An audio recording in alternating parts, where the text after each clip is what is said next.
जय जय रघुवीर समर्थ. सर्वांना दिवाळीच्या खूप खूप शुभेच्छा.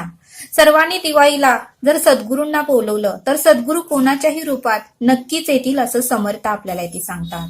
आणि ते समजावून सांगण्यासाठी समर्थ आपल्याला श्री सद्गुरु चरित्र अध्याय 46 अष्टरूप धारण निरूपण नाम या अध्यायावर आपल्याला आज निरूपण सांगतात. सद्गुरू म्हणतात की श्रीपाद श्री वल्लभ हे गाणगापुरात असताना 7 शिष्य सद्गुरूंचे होते. त्यावेळेस ते 7 शिष्य सद्गुरूंना म्हणाले, सद्गुरू दिवाळीचा सण आलेला आहे, त्यावेळेस तुम्ही आमच्या घरी या. त्यावेळेस सद्गुरू म्हणाले की मी नेमकं कोणाच्या घरी यायचं हे तुम्ही अगोदर ठरवा आणि मग मी त्यांच्या घरी येतो. त्यावेळेस 7 जणही बाजूला गेले आणि 7 जण एकमेकाला म्हणू लागले की सद्गुरू आमच्या घरी येणार. दुसरा म्हणू लागला नाही आमच्या घरी येणार असं करत करत 7 जणही वाद घालू लागले, भांडू लागले. त्यावेळी सद्गुरूंना त्या 7 जणांचंही बोलणं ऐकलं आणि सद्गुरू म्हणाले, तुम्ही सगळेजण इकडे या, तुम्ही वाद घालत बसू नका आणि इथे बसा. त्यावेळेस 7 शिष्यही सद्गुरूंच्या समोर बसले आणि सद्गुरूंनी एक एक करत प्रत्येक शिष्याला आपल्या जवळ बोलवलं. त्यावेळेस एक एक शिष्य करत सद्गुरूंपाशी गेला आणि सद्गुरूंचं दर्शन घेतलं त्यांनी. आणि त्यावेळेस सद्गुरूंनी गाणगापुरात असलेल्या श्रीपाद श्री वल्लभांनी त्यांच्या कानात सांगितलं की मी तुझ्या घरी येतो, पण हे वाक्य हे तू कोणालाही सांगू नकोस. जर तू कोणाला सांगितलं तर मी दिवाळीला तुझ्या घरी येणार नाही. त्यावेळेस पहिला तो म्हणाला ठीक आहे, मी कोणालाही सांगणार नाही. असं करत दुसऱ्याला बोलवलं, तिसऱ्याला बोलवलं. 7 जणांच्याही कानात सद्गुरू म्हणाले की मी तुझ्या घरी येतो, फक्त तू कोणालाही सांगू नको. त्यावेळेस 7 जणांनाही खूप आनंद झाला आणि 7 जणांनी श्रीपाद श्री वल्लभ त्रैमूर्तीचे दर्शन घेऊन ते आपल्या घरी निघून गेले. आणि मग मात्र मठाचे शिष्य होते, त्या शिष्यांना मात्र ते शिष्य नाराज झाले. आणि त्यावेळेस सद्गुरू म्हणाले, तुम्ही का नाराज दिसत आहात, तुमचा चेहरा का पडलेला आहे.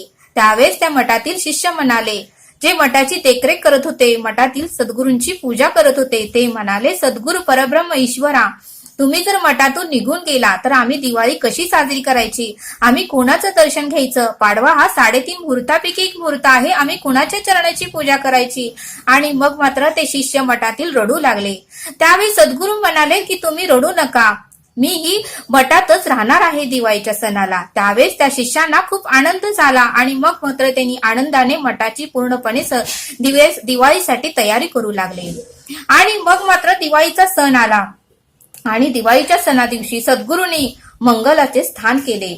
आणि मंगलाचे स्थान केल्यानंतर त्या शिष्यांनीही उत्तमाची सर्व काही मठाची डेकोरेशन केलं. आणि मग मात्र सद्गुरूंनी त्या दिवशी मंगलाचे स्थान केले आणि अष्टरूप धारण केले, 8 रूप धारण केली. आणि मग मात्र श्रीपाद श्री वल्लभ हे मठातही होते आणि 7 जणांच्या घरीही सद्गुरू गेले. 7 जणांनाही खूप आनंद झाला. 7 जणांनीही सद्गुरूंची उत्तमाची सेवा केली, सद्गुरूंची पूजा अर्चा केली.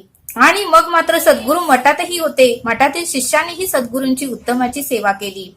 आणि मग मात्र दिवाळीचा सण संपला आणि कार्तिक पौर्णिमेला 7 शिष्यही म्हणाले की आपण आता सद्गुरूंना गाणगापुरात मठात भेटायला जाऊया आणि सद्गुरूंचे आपण आभार व्यक्त करूया. त्यांनी आपल्या घरी आले आणि मग मात्र 7 शिष्य मठामध्ये आले आणि मग मात्र सद्गुरूंचा ते आभार मानू लागले, सद्गुरूंच्या चरणाचे पाया पडू लागले.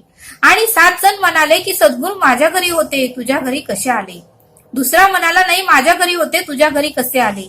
असं करत 7 जणही म्हणाले की सद्गुरू आमच्या घरी होते. असं करत करत 7 जणांच्या घरी सद्गुरू त्याच दिवशी आले होते. आणि मठातील शिष्य म्हणाले हे कसं शक्य आहे, सद्गुरूंचे वस्त्र, सद्गुरूंचं सर्व साहित्य येतेच आहे, सद्गुरू मठातच होते.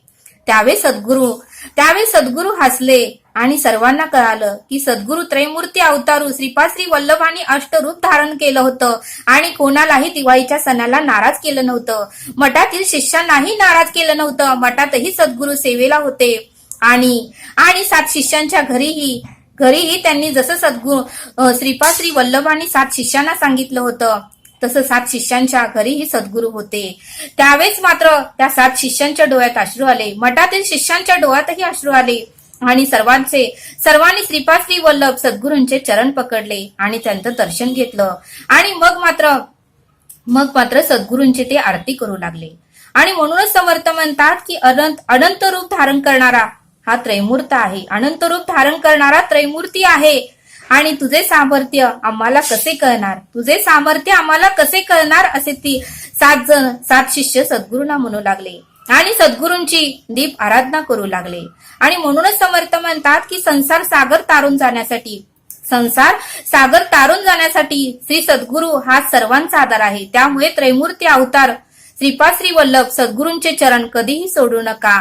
आणि दुःखातून भवसागरातून तारून जाण्यासाठी श्रीपाद श्री वल्लभ आणि सद्गुरूंचे चरण जर पकडले तर आपल्याला या संसार सागरातून तारून तोच नेईल असं समर्थांनी आपल्याला इथे सांगितलं. आणि अशा पद्धतीने अष्टरूप धारण नाम हा अध्याय येथे समाप्त होतो असं समर्थांनी आपल्याला इथे सांगितलं.